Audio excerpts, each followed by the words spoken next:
I've been working on this disco musical for 5 or 6 years. It started off Spider-Man. Yes. So many people got injured. Oh, jeez. No, this one has no flying in it. There's a helicopter. Yes, there's a helicopter at the end. Everybody has to get on a helicopter. No, this one, it's a disco musical about Imelda Marcos and the woman who raised her, and the shoes are never mentioned.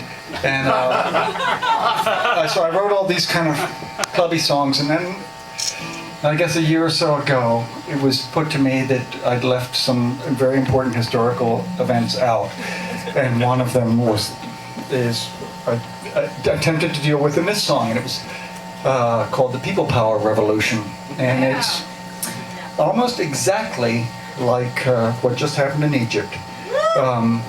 Thousands and thousands and thousands of people turned out on the street and really they demonstrated, but they didn't do anything. They didn't like trash stuff or get violent or anything like that. They just made their presence known.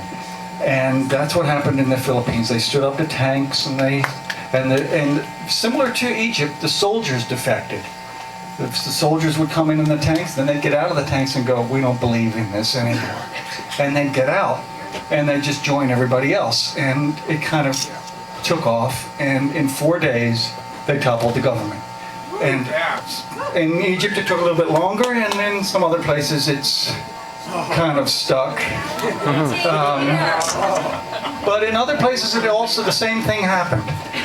In Czechoslovakia, and we can name some other places as well. So sometimes it does meet a lot of resistance, but sometimes it does happen. Sometimes you do get a velvet revolution or an orange revolution or jasmine, whatever it's going to be. Whatever flavor it's going to be, it can happen. And for the people, so I'm talking too much, but okay. But I'll keep going. Everybody's listening. I didn't know. So I thought I avoided this whole historical event because I thought I don't write anthems, like people. Everybody get up. I thought, I don't do that. There's other people out there who do that really well, and I'm not one of them. But I did all this, I did a lot of research and read a lot of books, and then there was one book in particular about that moment. It was a complete oral history, and I realized this is what, I can use this. So I, highlighted all these phrases from just ordinary people who had been through that experience, who just kind of made their presence on the street, and they talked about other ordinary people that they saw out there and their own experiences. And I thought, oh, this is how I can tell this. It doesn't have to be a rah-rah anthem. It can be bring it down to one person or one or two people's point of view and make it very personal. So that's what I tried to do, and I don't know if this is going to translate, but here we go.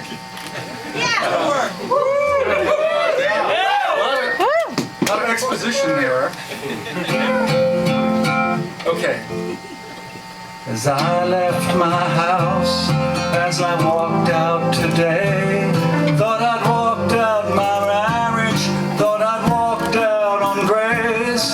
As the dawn it was breaking at the end of the street, we didn't know what would happen, we didn't know what we'd see. I saw 2 transit buses block the road on our side, a couple of joggers who had a chance to pass by. Some soldiers came out and they mixed with the crowd. Tears came to my eyes, we're just walking around. Well, there's so many people, everybody is here. I saw the girls from the office, I saw those guys from the street. You might think you are lost, but then you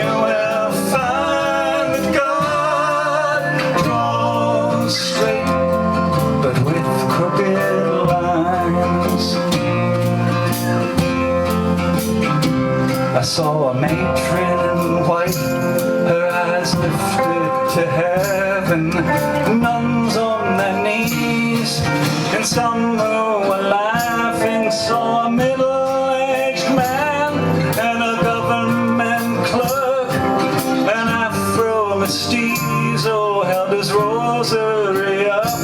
I saw nobody leave, I didn't see fear or terror.